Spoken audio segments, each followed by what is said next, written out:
I'm telling you straight. It's my way or the highway. So anybody who wants to walk, do it now. People who really want to have a good time won't come to a slaughterhouse. And we've got entirely too many troublemakers here. Too many, 40-year-old adolescents, felons, power drinkers, and trustees of modern chemistry. It's going to change. Man, that sure sounds good. But a lot of the guys who come in here, we can't handle one-on-one. Even two-on-one. Don't worry about it. All you have to do is follow 3 simple rules. 1, never underestimate your opponent.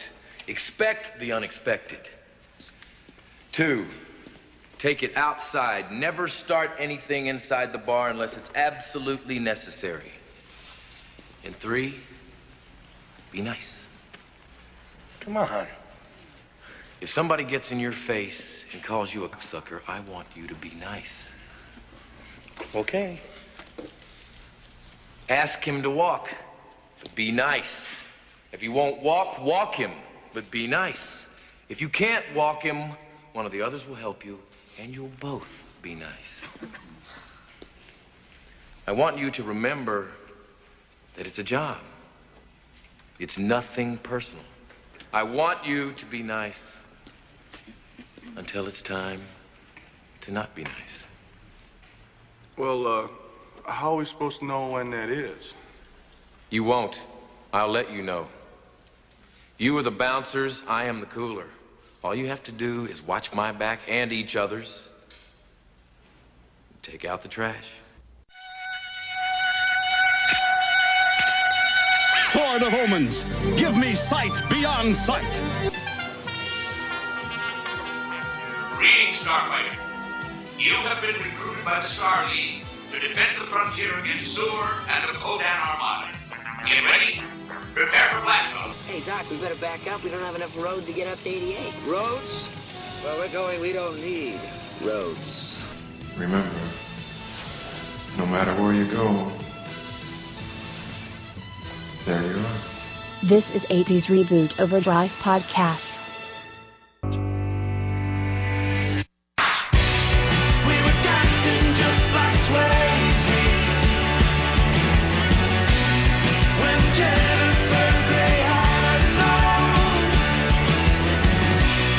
Oh, how I miss the 80s, but I'm too young to really know. Too young to know. Oh my god. That is like so dated. Scott, you're up. Okay. Welcome back, everybody, to another episode of 80's Reboot Overdrive. We are going to continue our conversation with the Outsiders, and with me tonight, as usual, with the Outsiders and other icons is Rose. Hi. Hello, Rose. Hello. And we have Dave. Sorry, can't talk. And, you know, in order to just tell a little story about what's to come, it's either my way or the highway. All right, then. Cool. And I am Scott. I didn't introduce myself, so here I am, and I'm Scott, and I like to hear my own voice. So tonight we're going to talk about Patrick Swayze. We're going to go over from his filmography of the 80s and talk about some of our favorite moments, and we'll take it from there. So let me start off by talking about his 80s movies real quick. He started in 1980 a TV movie called The Comeback Kid. Then he was in an episode of MASH in 1981. And also in 1981, he was in a TV movie called Return of the Rebels. 1982, he was in a TV movie called The Renegades. And then in 1983, which has inspired this little icon series, was The Outsiders. And 1983, he also did a TV series. I believe it looks like it was a spinoff of the TV movie Renegades. They did 6 episodes. And then Uncommon Valor was in 1983. 1984, you have Pigs vs. Freaks. a TV movie, and 1984 is Grandview, USA. 1984 is Red Dawn. 1985, he did a mini series called North and South. 1986, Youngblood. 1986, also North and South Book 2. 1986, Amazing Stories. 1987, some movie called Dirty Dancing or something. Yeah, nobody ever watched that one. 1987, Steel Dawn. 1988, Tiger Warsaw. 1989, Roadhouse. And 1989, Next of Kin. And that is his, it's quite a list for he was a busy guy in the 80s. I mean, we all know it by watching, just being around and watching some of the movies and TV shows from back then. So, why don't we start with Dave? What was your standout moment for Patrick in the 80s for you? Well, I wanted to go with either Red Dawn or the one that we're doing this on, The Outsiders, but I feel drawn to talk about Roadhouse.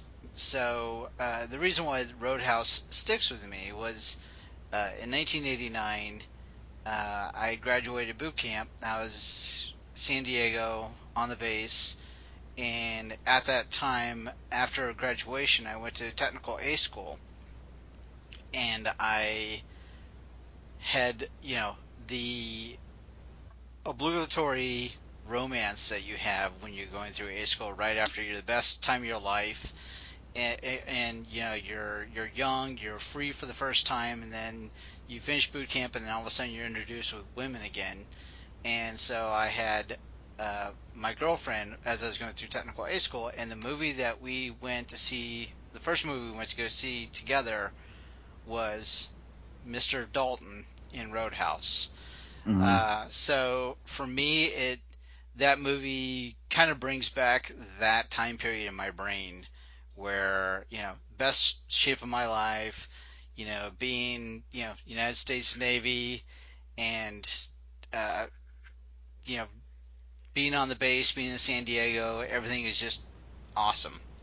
But the movie itself, you had, Patrick Swayze just being a complete badass, and just, he rips a guy's throat out. That is just cool, and, you had that going on, and this whole concept, I never even realized that there was such a thing as a cooler before that movie. I knew that, there are bouncers, obviously, but I didn't know that the guy in charge of them is called a cooler. So I learned so much about the bar industry courtesy of this movie, which I'm sure is 100% legit, because if it's in a Hollywood movie, I'm sure there's no exaggerations or anything like that. So in my mind, that's how the bar business is run. So yeah, for me, Roadhouse is it. Yeah, that's a good pick, Dave. I was kind of torn with that too. Roadhouse is almost one of those guilty pleasures. It's kind of a cheesy movie, but it is so cool the way Patrick Swayze just comes in and takes control of this bar and deals with the bad guys in a very efficient manner in most times. And it's fun to watch him kick some butt in that bar. And I do like the rest of the lineup too. You got Kelly Lynch and Sam Elliott supporting, and those guys. Sam Elliott's one of my favorite actors too. He's just he always plays that really cool guy. So great pick. What do you like about? You like this one, Rose? Honestly, I never actually seen the movie in its entirety. Really? Yeah. That's really interesting. You think? Yeah. Well, Scott, you mentioned it was like a guilty pleasure. So, yeah, it's not it like is kinda. yeah. I guess I kind of have a reason. Is it my turn to? Yeah, go to ahead. do my favorite Patrick Swayze? I want to hear more about why you didn't watch Roadhouse? this one. Yeah. Okay. Well, I was going through kind of a weird time in my life, and I had this friend that obviously was like completely enamored with Patrick Swayze, so much to the point that I can't even think to watch the movie Dirty Dancing on my own, like Wow. intentionally. So we would watch, it would be this one, and then I can't remember which other one we watched with him in it, and then it was Roadhouse. And she's like, "Oh, this is a new one. You're gonna like it. It's a lot of action." And he takes his shirt off a lot, and I'm just like, okay, so we're watching it, and like the first 20 minutes of the movie, I'm just like, wow, I think I've got like something else to do. This is just too much butt kicking for me, But it was like almost 30 at the time too, maybe a little older, and we were like rented it on. I think we rented it on VHS, so it was like I pretended like I had to wash the dishes or something. I don't know. It's just, Now, it was this, actually a little violent for me at the time. Huh. And truthfully, I know all the references to Roadhouse from other people, but I've never actually sat down and went, today's the day I'm watching Roadhouse. Never done it. Wow. Sorry. I like it when we have these moments where you have a different point of view from, some people, there's a lot of times that we all kind of agree on the same thing, but when somebody brings up, like, they see it from a completely opposite angle, I'm like, oh, that's really good to have somebody in there that can throw that at me. I'm totally caught me off guard. I would not have guessed that you'd never seen the movie all the way through. That's funny. So anyway, Rose, why don't you tell us about your favorite, your best moment of Mr. Swayze in the 80s? Patrick Swayze. I love Patrick Swayze. God rest his soul. And a lot of the movies that I watched with him in it had really nothing to do with the 80s. I know he was up and coming. He's a very good-looking young man at the time, and he was a dancer. Like I said, Dirty Dancing. I'm just going to leave that on the table. It's seen too many times. I think I would have to go with his character in The Outsiders, Daryl Curtis. Mm. He was a hardworking guy. The parents were gone. He was raising, everybody, trying to get people straightened out. They already had a rough life as it was, and now they're pretty much all orphans. And he was doing his best, and he knew that he was trying to hold it together, and sometimes he'd get like really pissed off, and he'd slam and fist on the table. You'd be like, whoa, dude's mad. He should be in a movie about bouncers. Anyway, but it was just, you could see the pressure he was under, and how, he waned, back and forth as far as, I want to be that person that's, I love my brothers, and I want to take care of them, but I'm a guy, and guys aren't soft, and you're never going to make it out of this crap hole that we live in, if you're soft on them, so you could tell his ambivalence on occasion, and then, the time, of course, where people just did what they had to do in order to make it. So, yeah, that was kind of my favorite character that he played in the 80s. I don't recall a lot of the stuff that he did before it, other than one other movie that I didn't mention because it's 1979, but I might have to bring it up later on in the conversation. He plays he's like a natural leader in a lot of the roles that he plays. Yeah. And he has that leadership charisma that people just naturally want to follow. It's something about the way he carries himself. And and it wasn't just in The Outsiders, but it goes on in Red Dawn. He did that, and even if you look at Roadhouse, he was the leader, and people followed what he said. So I think there's something about him the way he plays these characters, he's just a natural leader, and it's cool to watch him. Well, even if we're talking about Dirty Dancing, which I know is, we've been dancing around the topic, pun intended.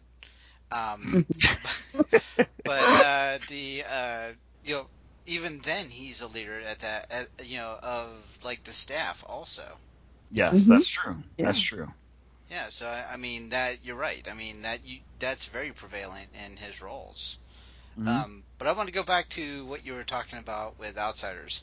There was a scene with Daryl Curtis where they were all going to go rumble, and so it's like they're getting together and they're like discussing, whether Pony Boy should go or not, and Pony Boy's like, yeah, let me go ahead. I'll just grab one of the small guys, and it's it's the camaraderie of the family unit, but they're about to go fight, and it was just kind of like, dude, come on, this is not something that a parental unit should be doing.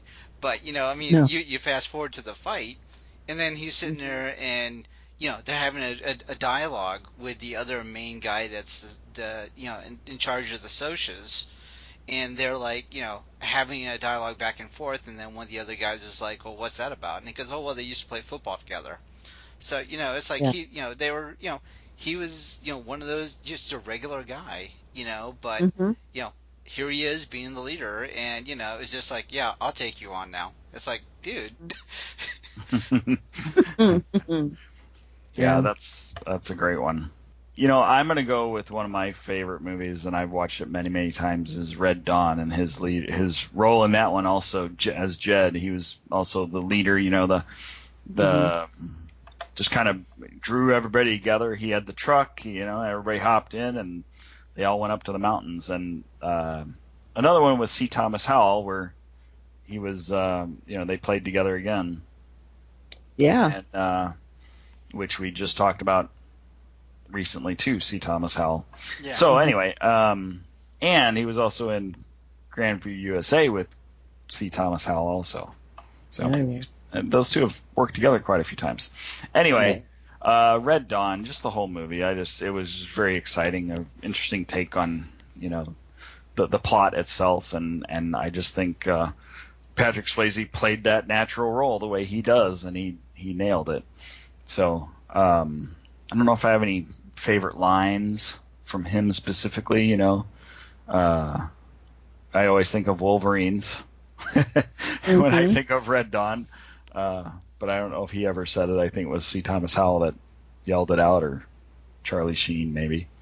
Anyway, so yeah, we got that's my favorite pick for Patrick Swayze. Are you guys fans of Red Dawn? I might have seen it once. Really? Wow.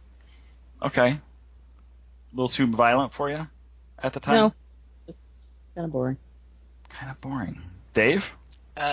Probably seen it 5-6 times. Yeah, I like that movie a lot.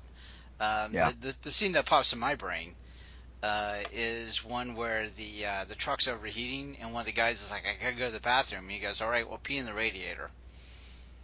Yeah. So it's just kind of like, it's like all of a sudden, just the fixer. He's out there just. I've got I've got two situations I got to resolve. This kid needs to pee, and and the radiator needs more fluid. We don't have water, so let's just take care of it. It's like so matter of fact about the whole thing. Yeah. And I guess if you're in that survival situation, that's what you got to get your brain around, and he was believable as that kind of guy that could just do that. That you put him in that situation and he's going to find a way. Right. Yeah. Yeah, so some of the other ones that we didn't really touch on were like Uncommon Valor, that was with Gene Hackman, which looked like a really good movie. I think I saw it, but I don't remember much about it. It was right around similar time. I think Platoon came out not too long after that, and it was kind of competition with that. But Renegades, I had never even heard about it, but it looks like something I might want to go back and take a look at and see if we can find it somewhere. And, it actually does look interesting. So. There's a lot of good people in it. Yeah. Kurtwood Smith from that 70s show. Oh, right. He's a really good Red. character actor. I like him. Yeah, he is. I like him a lot. He was in RoboCop too, right? Yeah. Yeah. Hey, my husband's in this movie, Richard Fullerton. Wait, what? No, there's a guy in the Renegade show, Richard Fullerton. That's my husband's name. Okay. Just saying. And then Pigs versus Freaks. I'd never even heard of that one, but that one, just the title alone sounds awesome. Yeah.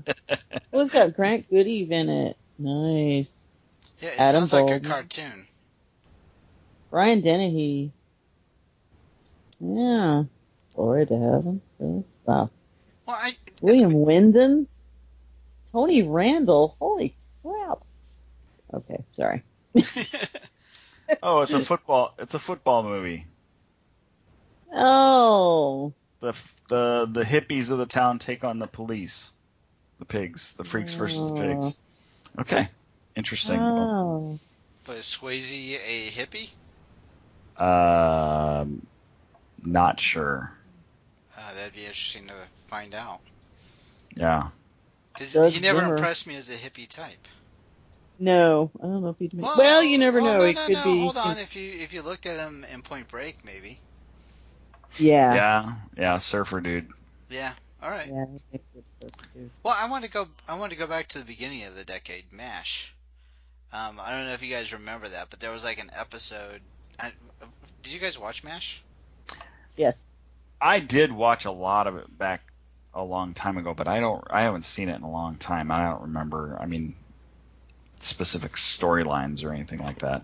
Well, this one's I remember because Father Mulcahy's like superior is coming into camp, and he's got to deliver a sermon, and at the same time, Patrick Swayze's character is a private, and he's staying there at the MASH unit watching over his sick buddy, and he's not sleeping, and he's just staying vigil over him and willing to donate, an organ or whatever it is that he needed. And all the while, Mulcahy is worried about what he, how he's going to deliver this sermon. And then at the end, that's a message, is where Mulcahy is so concerned about what was going on in his little world about being able to deliver a kick-ass sermon, and the lesson was that he realized that there was somebody there that needed him, and this private Gary Sturgis. So that story for some reason kind of stuck with me, and I just remembered Swayze doing a really good job, in that episode. Yeah. But obviously much younger though. Oh yeah, definitely. Yeah, I don't remember that one at all. Oh, okay. But that's good. I love MASH. I mean, I always like watching the show. It's a good show. So then we go on to North and South, the 2 series. Youngblood was squeezed in between there with Rob Lowe. Right? Rob Lowe was the lead of Youngblood. I don't remember what Patrick Swayze did in that one as far as the actor or what he played. And then we go into Amazing Stories and probably what we'll call the elephant in the room, Dirty Dancing. It seems like we don't want to talk about it, but it kind of has to be talked about because it was such a huge, it's still one of the biggest movies of that era. And it's cheesy. It's one of my wife's favorites. She'll watch that thing over and over again. And it's just now, Rose, you said you've seen this by proxy, or have you seen it a lot of times? I saw it a lot back then. It seemed like it was almost like one of those ones where we watched it like almost religiously every week, and I pretty much probably blocked it out mostly subconsciously. But, I pretty much know the premise of it. I know what it's about. And the dancing is amazing. because, Mr. Swayze, he studied as a dancer and Right. he was very good at what he did. I don't know. No, he was a very good dancer. He definitely. I'm not holding that against him. So is that the problem then? Was because you'd seen it so many times? Well, yeah, I just kind of felt like, can we watch something else? I just felt like maybe this person just, I don't know. I didn't really get a lot of I understand how, women get, swoony and everything, and I've done it myself, over different actors and movies and things, and we all had our thing for crushes and in movies. I don't know. I just really felt like this wasn't my thing, so it was just like I was coming along for the ride, and I really didn't want to go.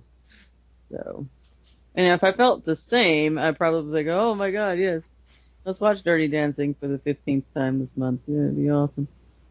But I didn't, so I don't know.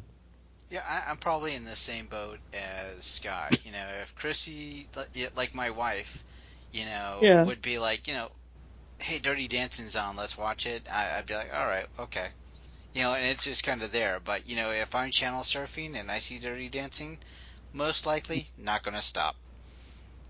Yeah. So yeah, well, yeah, and and you're a guy, and I totally understand that, and that's kind of how I equate that, it's just, if there's the, Jennifer Grey factor, if she was appealing in that movie to men or whatever, so be it, and I guess I kind of feel like I'm betraying women everywhere, going, oh my, oogle over, Patrick Swayze's biceps, but it's just like, he's a nice looking guy and I respect him as an actor, but he just wasn't my cup of tea. Yeah, sorry, lady. I like my man pretty. I think the thing I like. Talk about Rob. Oh right, yeah, coming up, right, Rob Lowe, yeah. So the thing I think I like about Dirty Dancing is the era that it was set in. I find the 60s and that time of the 60s a very interesting era, and the setting of the whole movie of where it was like this, this rich, posh resort and a world that I'd never really seen before, and I didn't even know existed until I saw the movie. But I thought it was an interesting setting. So, and Patrick is a good dancer, and like Dave said, he is a good leader in that one too. Leader of the crew that was working there. So, and then we go on to 87, Steel Dawn. I don't recall this movie. I don't remember seeing it. It looks like something that I would have liked to have seen because I like the post-apocalyptic type settings. But it looks like the way it reads, it could be like Mad Max, basically. Yeah, I think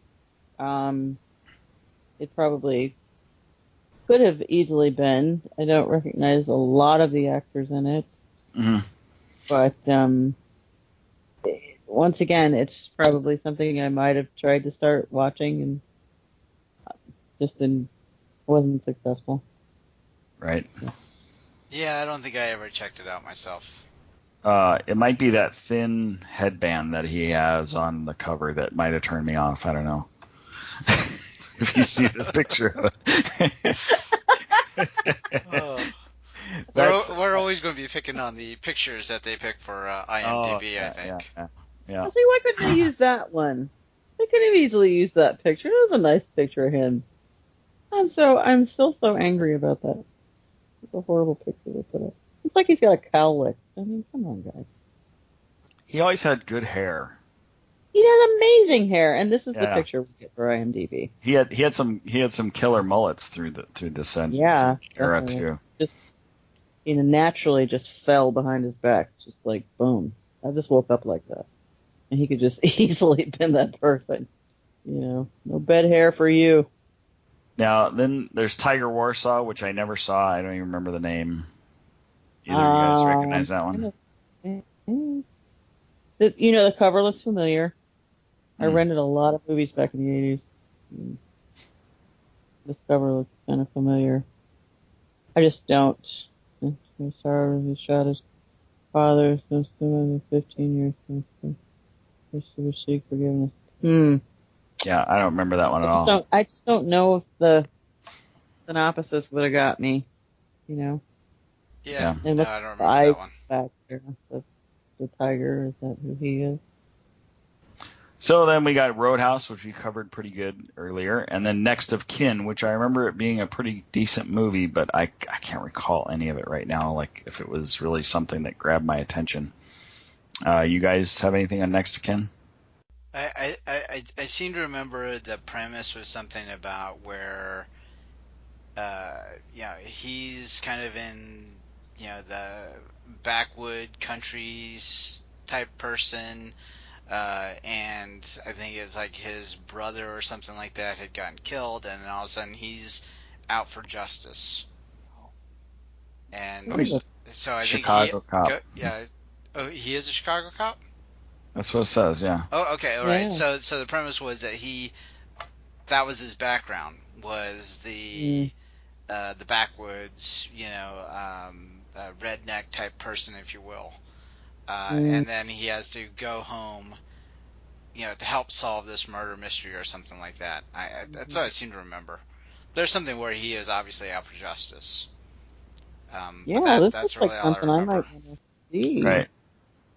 Liam Neeson, Adam Baldwin, Helen Hunt, Bill Paxton, Ben Good lineup. Stiller. Really? Yeah. Ben Stiller? Yeah. Oh wow, I don't even remember I didn't Ben catch Stiller that. in it. Yeah. Huh. Interesting. So, unfortunately, he has two blockbuster movies that bumper the 80s. One on 79 called Skate Town, USA. Okay. Skate Town, USA. It was awesome, dude. It's so cheesy. I do remember that movie specifically, and that was 1979. But and it was so goofy. He comes in and he's dancing on roller skates. And I'm not kidding. It's great. But then he's and then in 90, of course, Ghost. And 91 Point Break. So he had a couple right after the 80s that were pretty big. But I had to bring up Skate Town, USA. If you guys ever get a chance to just look up Patrick Swayze, just like on YouTube, just look up the scene with Patrick Swayze in Skate Town, USA. It's the cast on here? Huh? The cast of Skate Town, USA. Scott Baio. Marsha. For the 70s. Marsha. Yeah, Marie McCormick. Marsha. And Patrick Swayze has a name like Ace Johnson. That's a movie I gotta see. Definitely gotta see that now. The hysterical Ruth Buzzy is in that one. Oh, I know. This is great. Yeah, I remember seeing that one. I saw that one at the theater, actually. Wow. Yeah, it's one of those weird, just obscure movies that I remember seeing from the 70s. So, because that was the thing to do. We were, in 7th grade, 8th grade, and we would go to roller skating. At school, they would have the roller skate night up at the local roller skating place. Yeah. And so Skate Town was just like the hip thing to do, and disco. It combines disco and skating. So, I mean, how much better does it get? I submit that it does not. Yeah. So, if you had to compare Skate Town, USA to Xanadu. Oof. Oh, I don't even have to think about that one. Why? Xanadu. Come on, man. Xanadu? You're a Xanadu fan? It just sounded right. I don't know. Okay, alright, cool. Well, I've never seen Skate Town, USA, but honestly, I've heard more about Xanadu. Alright. I think I would lean towards Skate Town, USA, Dave. I think I need to see Skate Town, USA in order to make a judgment call for myself. Oh, man. Yeah. Not to mention the cast. I mean, you got Scott Baio, yeah. Flip Wilson, Ron Palillo. Come on now. Marsha, Ruth Buzzy. It's like they took all the people that are really kind of important on TV and was like, hey, let's make a movie with these guys. Billy Barty. How big was he? He was huge in the 70s.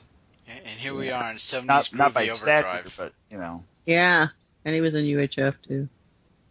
Yeah. Love it. We'll have to do an icon series about that. So anyway, Skate Town, USA. Go check it out, people. Probably had its own jingle and everything. We're talking about $1,000 in cash prizes for roller disco competition. $1,000. Righteous bucks. Yeah, right.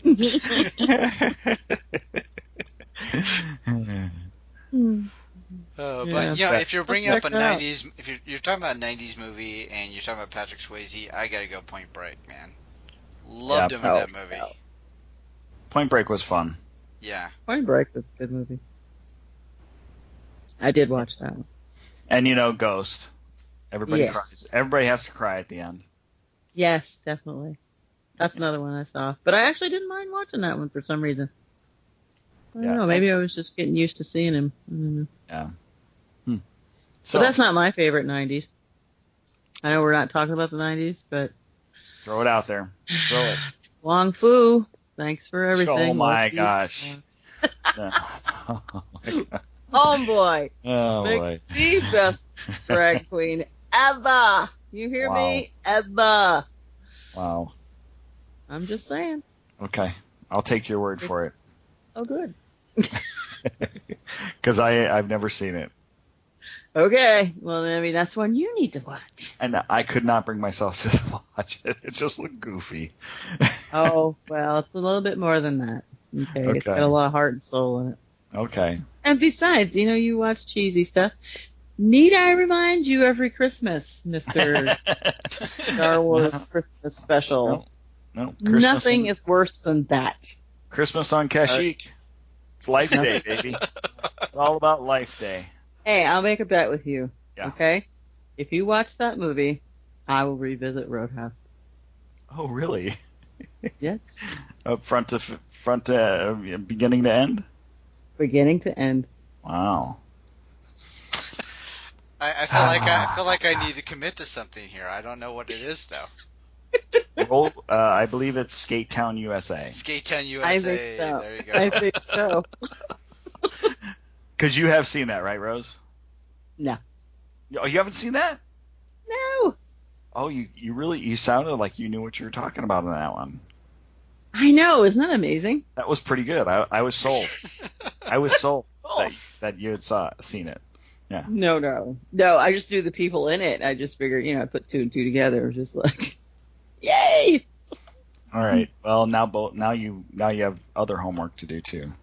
That's fine. Roadhouse. Just watch the first scene that comes up with Patrick Swayze in Skate Town, USA, and it might just draw you in. So just do that. I will. I was looking at Patrick Swayze trivia on IMDb. Yeah. Did you know that he was originally cast in Kurt Russell's role in Tango and Cash? Really? Yeah. Surprised me. Yeah, he stepped down to make Roadhouse. Sweet. Good move. Well, you guys were talking about him being a drag queen. So, I mean, wouldn't he have gotten that same opportunity had he stayed in Tango and Cash? Oh, that's right. They did dress up like ladies, didn't they? Yeah. Yeah. Forgot about that. Kind of crap at that, though. It just looked like a bunch of guys dressed up like ladies. Yeah. That's okay. So, do you guys have any parting thoughts on Patrick Swayze? Dave? Well, I think, I brought that up earlier where I just felt that he was a natural leader, as we talked about in all the different movies that he was in that we thought was most iconic, and believable in that, in that capacity.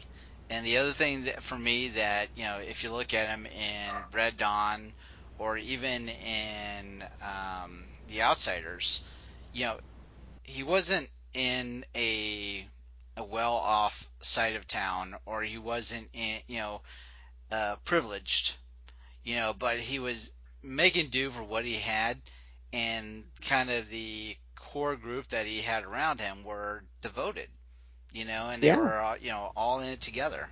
And, all the time putting him at the focal point of that, just, it was believable. You would have a guy like Patrick Swayze around, you'd be like, yeah, I'll gravitate towards this guy, and, and if he makes a shot, makes a call, I'll go with it. It's just, it feels right.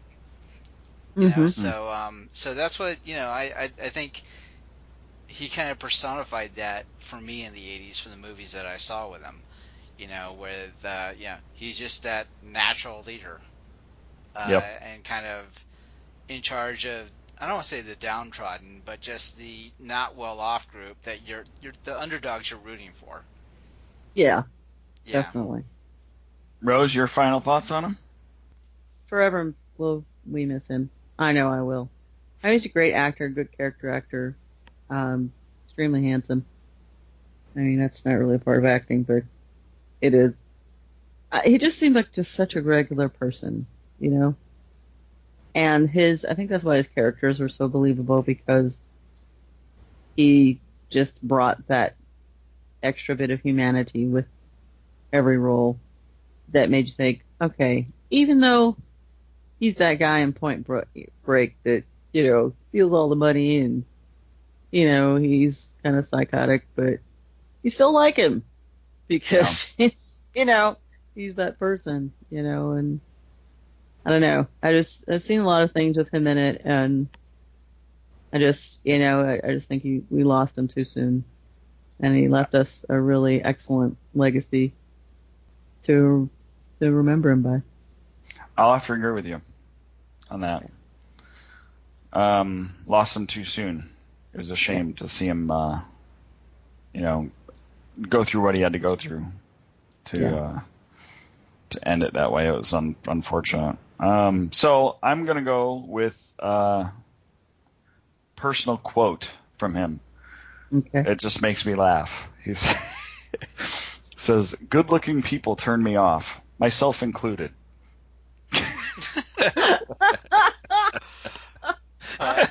How down to earth can you get? That's awesome.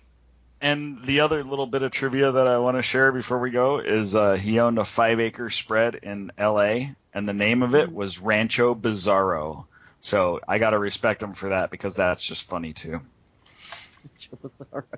Yeah, I live on Rancho Bizarro. All right, cool. Yeah. Cool. Awesome. Sounds like fun. Let's go. Yeah.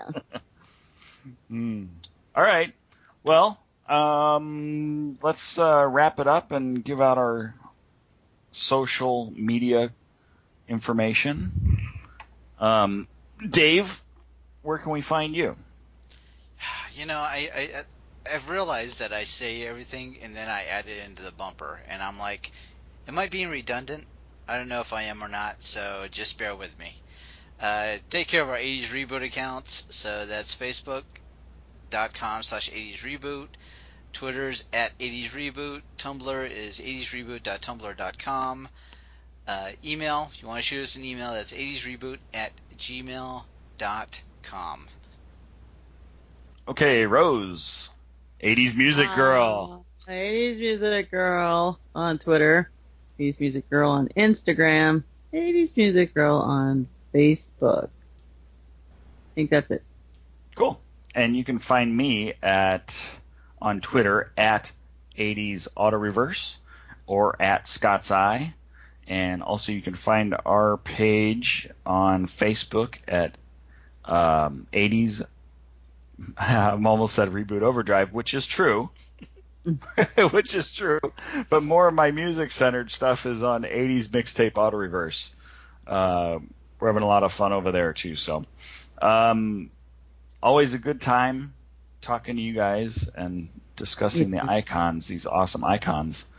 We will be back again to discuss somebody else from the Outsiders very soon. I think it's probably Rob Lowe. I think it is. All right, guys. It was good talking.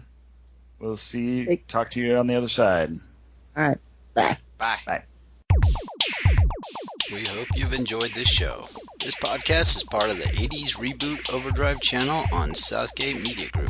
You can follow us on Facebook on the 80s Reboot group page. We're also on Twitter and Tumblr at 80s Reboot. We invite you to check out all the wonderful podcasts and blogs available at southgatemediagroup.com. And thank you for reliving the 80s.